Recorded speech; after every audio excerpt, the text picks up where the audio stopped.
Welcome to Great Loop Radio, brought to you by America's Great Loop Cruisers Association. We're dedicated to sharing Great Loop information and inspiration with those actively cruising, planning for, or dreaming about a Great Loop adventure. This is Kim Russo. I'm the director of AGLCA. Today, we're going to talk a little bit about a very hot topic right now, and that is fuel prices. You can't seem to get away from that discussion anywhere, be it on the road or for boats. But of course, we're going to focus on boats. And my guest today is Ted Stehle with Waterway Guide, who Waterway Guide, you may know, puts out a weekly fuel report that is extremely helpful in making sure that you're paying the lowest possible price on the waterways. So before we officially bring Ted into the conversation, I do want to take a moment to recognize and to also thank our Admiral sponsors who support AGLCA at the highest level. They are Curtis Stokes and Associates, Passage Maker Trawler Fest, Skipper Bob Publications, and Waterway Guide Media. As always, we encourage our listeners and viewers to support these businesses that support the Great Loop. And with that out of the way, Ted Stehle, welcome back to Great Loop Radio. Thank you, Kim. Pleasure to be here. Yeah, we're thrilled to have you back. And for those who don't know you already, why don't you go ahead and start by telling us a little bit about yourself and your vast boating experience, because you've been in the industry for a long time. Well, my wife and I started boating on the Chesapeake Bay over our cruising years, which were 40 plus years. We cruised the bay and the Intracoastal Waterway. We had, over that period of time, 3 sailboats and 3 power boats. So we got a lot of experience both in the breeze and motoring.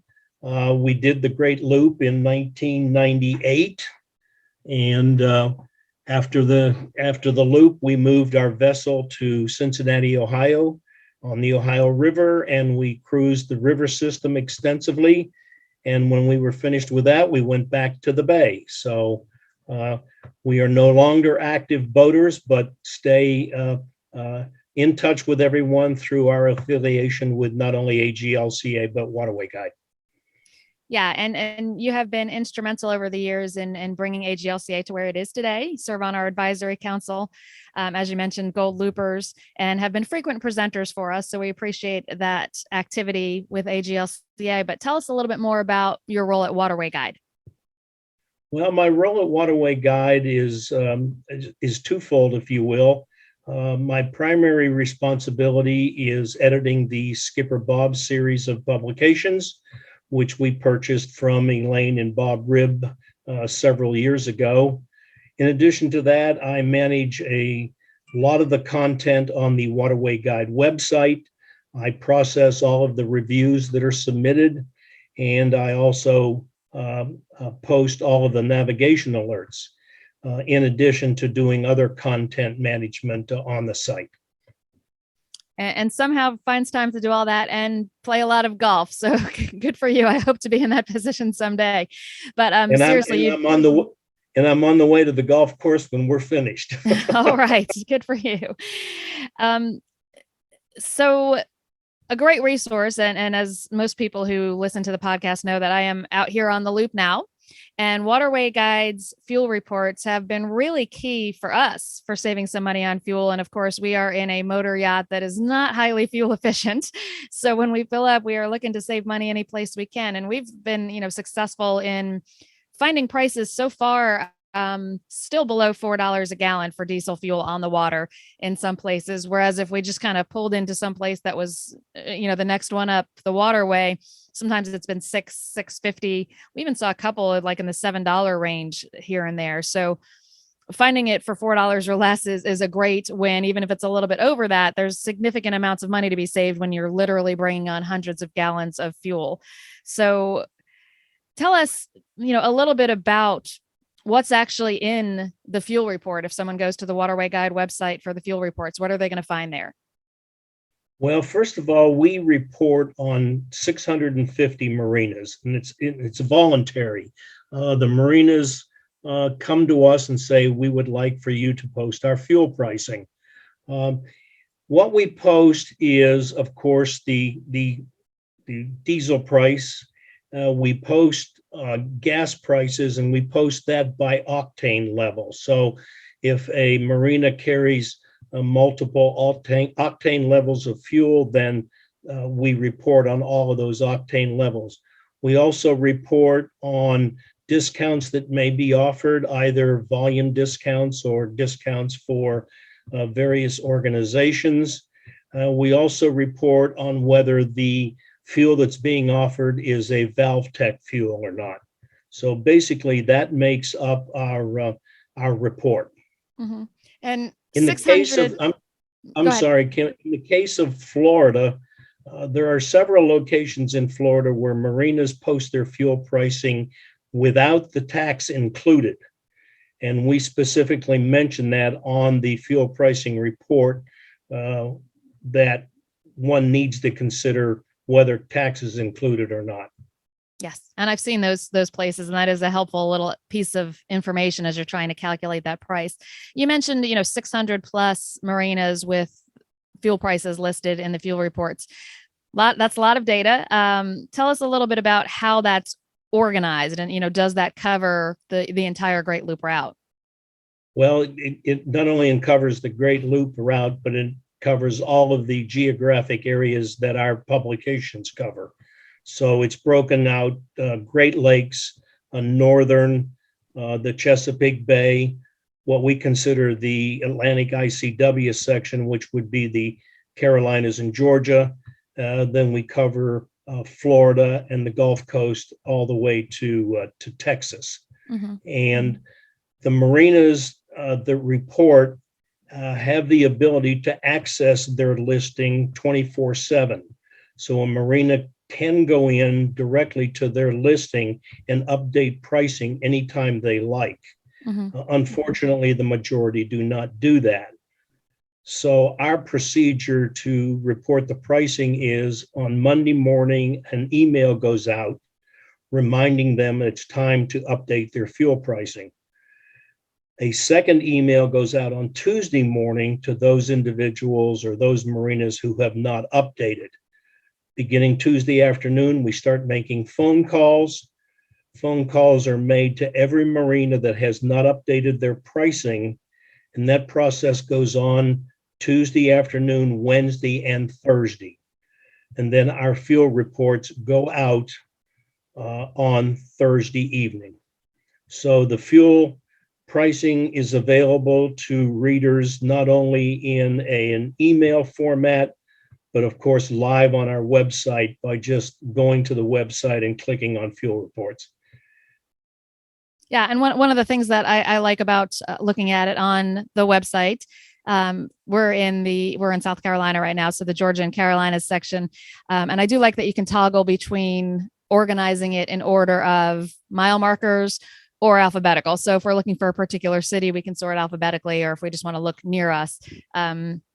We also stumbled across, if we do a search on page on the website, just built into the browser, the search feature, and started searching for $3 period, and we could identify everything that was under $4. So that was kind of a helpful tip we stumbled upon.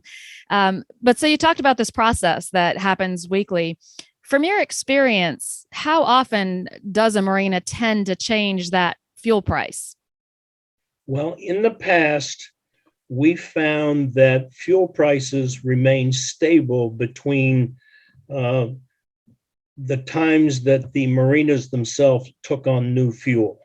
So if they took on a load of fuel, the price remained stable until that tank, if you will, was empty and they had to refill. What we're finding now, and this is not just within the last few weeks because of the war situation in Ukraine, but what we found over the last year or a little more than a year is that marinas seem to be now tracking street pricing, if you will, pricing that's on the street for automobiles and what have you. And so there seems to be more changes now than in the past. Mm-hmm. So, and that of course is an even bigger challenge for Waterway Guide to keep this up to date. So you kind of explained the process to us. Do most of the marinas, actively participate and take care of it on their own and respond to those emails? Or are you making a lot of calls each week to keep this up to date? I will tell you that the response to the Monday morning email is a great participation rate in the Carolinas and Georgia, somewhat less on the Chesapeake and in the southern area.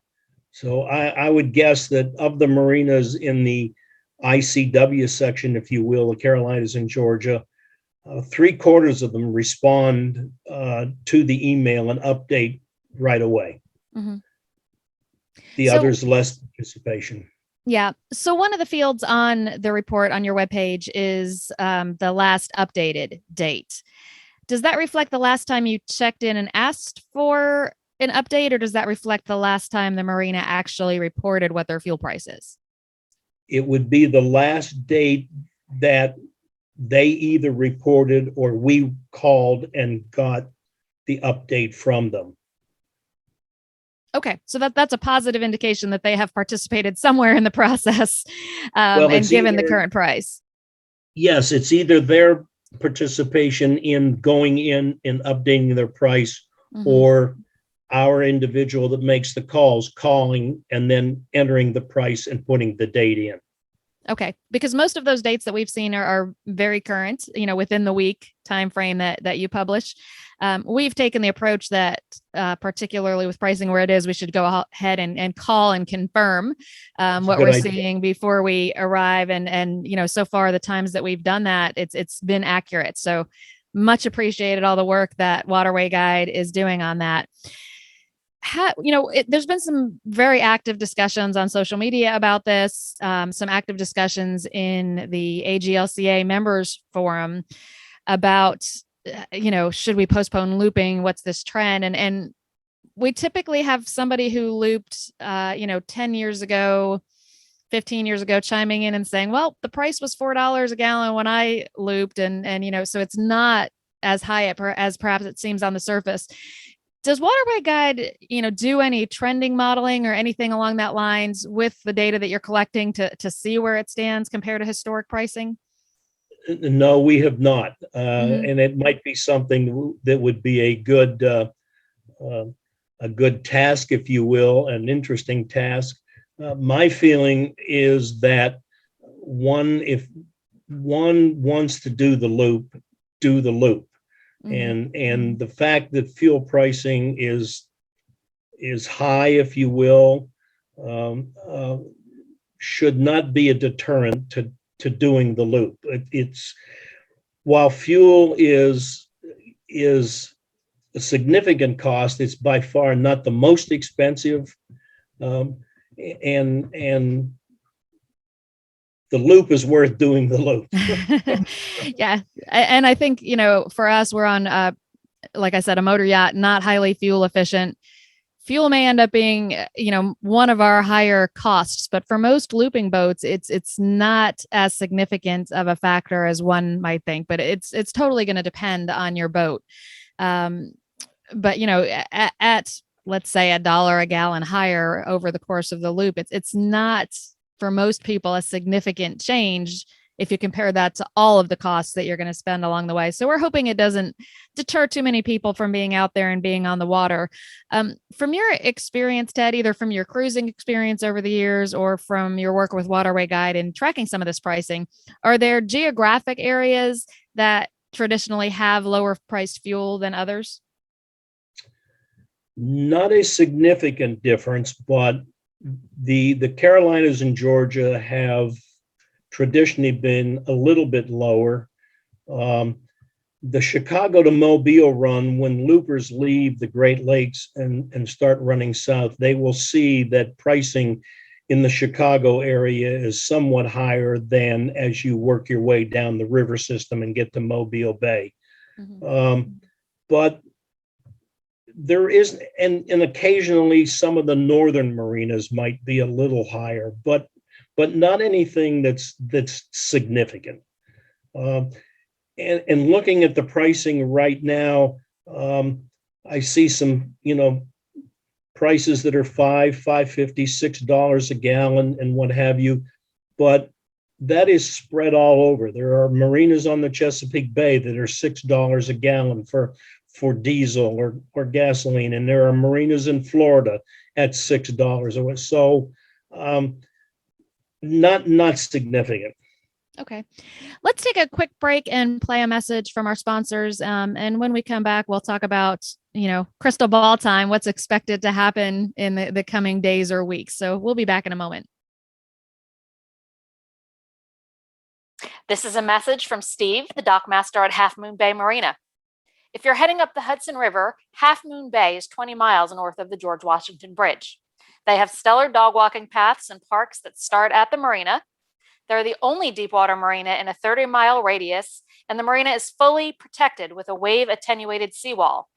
Half Moon Bay has many services, including high-speed Wi-Fi, pump-out, divers, mechanics, and access to enterprise car rental with free pickup and delivery.